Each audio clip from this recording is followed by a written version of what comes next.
But this one soundbite was the takeaway. And a kid asked Jordan Peterson, "So you believe in God?" He's like, "Wait, do you believe in God?" And Jordan Peterson said, "Define believe." So do you believe in the all-knowing, all-powerful, all-good notion of God? What do you mean by believe? Do you think it to be true? That's the circular definition.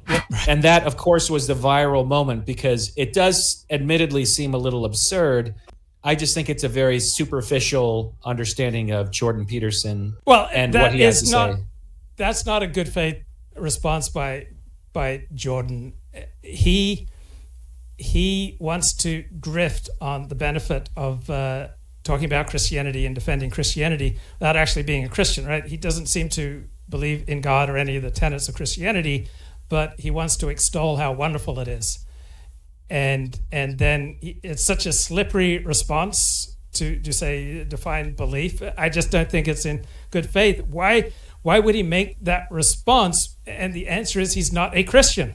It seems to me representative of his duplicitous game.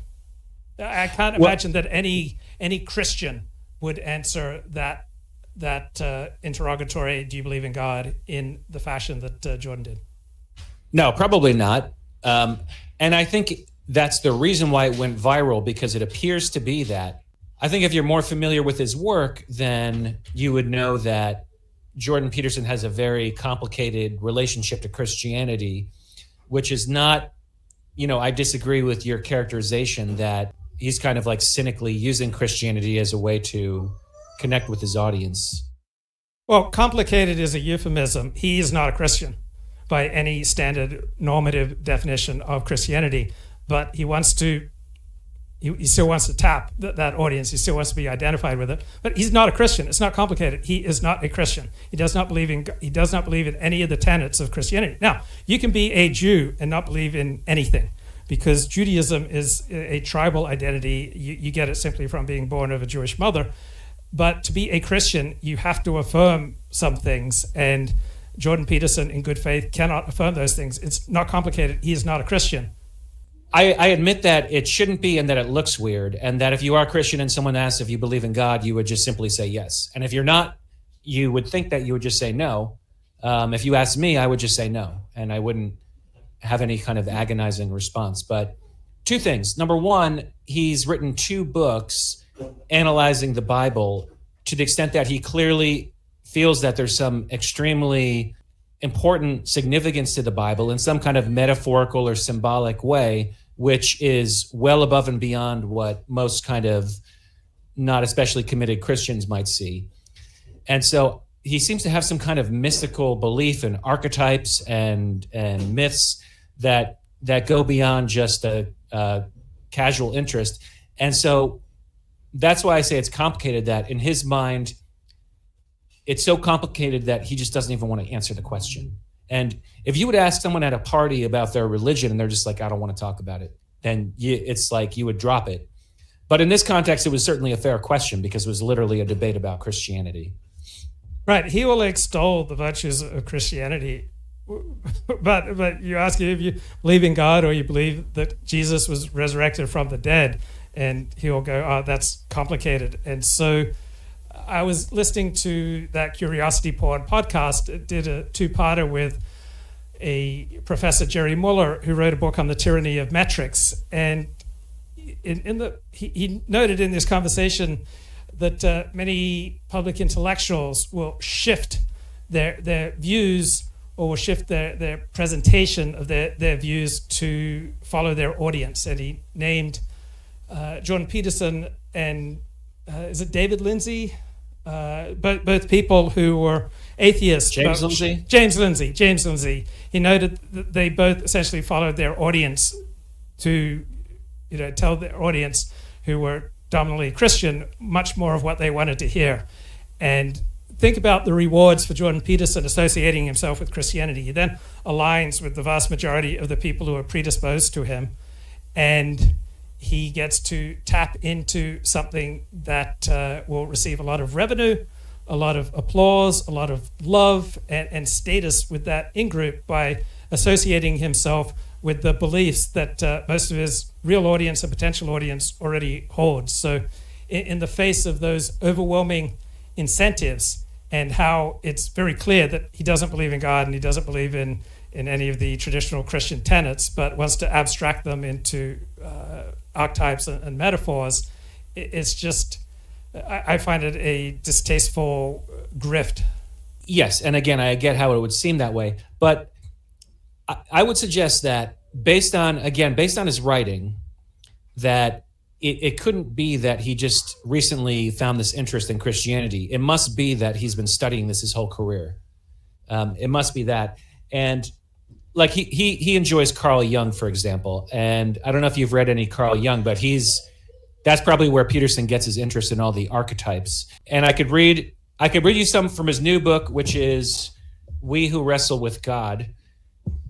And I'm wrestling with this book. So here's about Genesis. He said, God created light from darkness, and God saw that it was good. Isn't that an interesting line? God saw that it was good. What do you think of that? Yes, and it reflects an optimism in Judaism vis-a-vis this world and human potential that is not nearly as prominent in Christianity. So while Judaism has a highly skeptical view of human nature, it has a much more optimistic view than Christianity about the possibility of this world and the possibility of human potential. So the Hebrew Bible, though highly skeptical and quite critical of the basics of human nature, recognizes and gives prominence to the beauty and goodness alive in this world compared to Christianity, which is more focused on the next world. Oh, well, that's a great interpretation, and I haven't really heard that before, so maybe that's why I was impressed by what Peterson said, which is not that far away from you. So here's what he writes in We Who Wrestle with God. What does it mean? It means, in the first place, that God not only confronts and shapes chaos and possibility, but does so with benevolent intent and positive outcome. Right, so that's a much more optimistic view of human potential and life in this world, and so to that extent, it's more in alignment with traditional Jewish teachings than the normative Christian approach, which is this world is a veil of tears to prepare us for the next world. So in any normal version of Christianity, the next world is much more important than this world. So did you find that analysis to be somewhat profound that I just read? It's fine. It was one that I was already aware of. And I think you can have very profound analyses of life, the Bible, and religion without believing. So I don't criticize for Jordan Peterson for not believing. I don't think it makes him less of a man or makes him less authoritative to talk about life. I just don't like the grift that he seems to be pursuing. If he would just be clear, no, I'm not a Christian, then I would have much more respect for that. But he can still say profound things. It's just that there's so much nonsense with Jordan Peterson that, to me, it's not worth wading through the nonsense to get to the value. Okay. Again, I don't think it's a grift. I think it's part of maybe his incentive that he knows he has a conservative audience, so it's not cool to not be Christian. I would probably think that's part of it, but okay, here's another take from his book, We Who Wrestle with God. And my point is that it's a very close reading of the Bible in a way that's kind of impressive, but also speculative. And so when it comes to the story of Adam and Eve, so it's fairly conventional to say that Eve was tempted by the devil and it was like a weakness, right? And then Adam stupidly followed her and ate the apple. Yes. In Peterson's interpretation, he kind of has like an anti-feminist take on it. So Eve's sin and therefore the eternal temptation or flaw of the feminine, quote, my compassion is so all-encompassing that it can convert and incorporate even that which is deadly poison. My compassion is so total that it can transform such poison into veritable nourishment. So he's saying that Eve is doing pathological empathy with the snake. Yeah, and that's an interesting perspective. And men and women not only have different gifts, they also have different weaknesses and different delusions. Let me come back to you with a question about expertise. If Jordan Peterson is not literate in Hebrew, would that change your regard for his commentary on the Hebrew scriptures. Yes, but he does throw around some Hebrew terms in this book. So that maybe that's another subject he doesn't want to answer, whether he can speak Hebrew or not. Well, my dad would throw around Hebrew terms. My father had a PhD. He had to take like 2 years of Hebrew to get his degrees, but he was not literate in Hebrew. He had just a minimal understanding. But he would spend his adult life telling people what various Hebrew terms meant, because you can just look them up with glossaries and concordances. So you can orate to audiences and tell them what the Hebrew really means. And for every 100 Christian pastors who tell their audience what the biblical text really means, maybe one is actually literate in the particular text. So this is a very common approach that for every 100 people who base their lives on biblical text, only 1 in 100 on average is actually literate in that language. And you can make proclamations to millions of people about what the Hebrew text or the Greek text really means without actually having any literacy. You've just read some commentaries that tell you X, Y, Z. And I don't usually particularly have much time for people who are not literate in Hebrew or in Greek for their perspective on these scriptures. Or you should at least be able to read the King James Bible.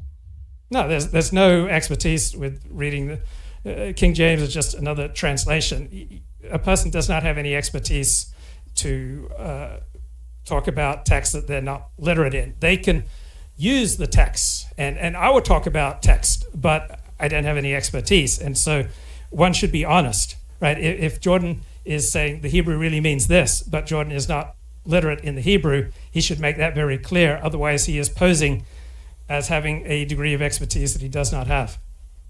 All right, I'm just saying there are people who are even less literate who can't even read the King James Bible. Right, so someone who can read English. Modern translation. Right. Someone who can read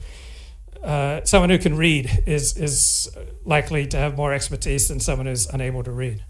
But yes, and what you said, I agree. However, the King James Bible is a literary work in and of itself.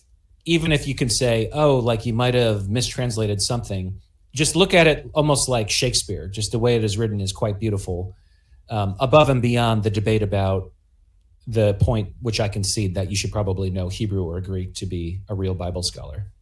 Right. There are beautiful translations. There are beautiful translations of Leo Tolstoy's War and Peace novel. But if you really wanted to have expertise with regard to the novel, there is no translation that is as beautiful and profound as the original text. Yeah, I mean, I wouldn't know. But you're a man of you have some common sense. You recognize that a translation can never approach the clarity of the original text. Yes, but I think in the case of the King James Bible, I think the translation itself has just been so ingrained in the culture that it has some aesthetic value apart from the fact that it happens to also be a translation. Right. You can have aesthetic value from a translation. No argument from me on that.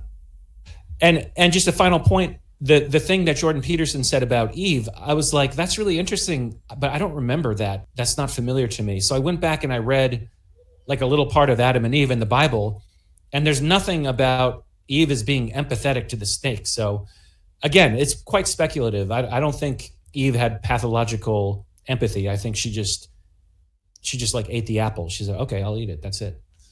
Right. So people who attain Jordan Peterson's level of success, they're really good at putting a quilt of meaning over the universe or a quilt of meaning over the book of Genesis. This is what they do. They create meaning for people who desperately need it. And if someone has a deep need that is met by Jordan Peterson, I would proffer to you that this is a sign of a deep emptiness in a person. This should be a garnish on top of a life. It should not be the fulfillment of a deep need. If it is the fulfillment of a deep need, you're in a lot of trouble, and Jordan Peterson's not going to solve that trouble. He may temporarily mask it. Not to be confused with me. I'm just the guy reading his book. Right. Well, but what do you think of the argument? So I know it upsets people who love Jordan Peterson, but if a guru seems to fulfill a deep need, to me, this is a sign that you have a very deep problem that no guru is going to solve. You're just going to have the problem Yeah. masked, right? This should be a garnish on top of a life. If this suddenly makes the pain go away for a person after reading Jordan Peterson or any other guru, the pain in life go away, that they're simply masking the problem. Yeah. Oh, yeah. I agree. I mean, I've never looked at Jordan Peterson like, oh, what should I do in life? Like, what does he say? Because, I encountered him, first of all, as like a middle-aged person. So I'm a grown-ass man. I'm not looking to Jordan Peterson for answers, but I will read his book just for intellectual stimulation. But all right. Thanks, 40. Appreciate Yep. it, man. Yep. I'm going to get Yep. going. Talk to you.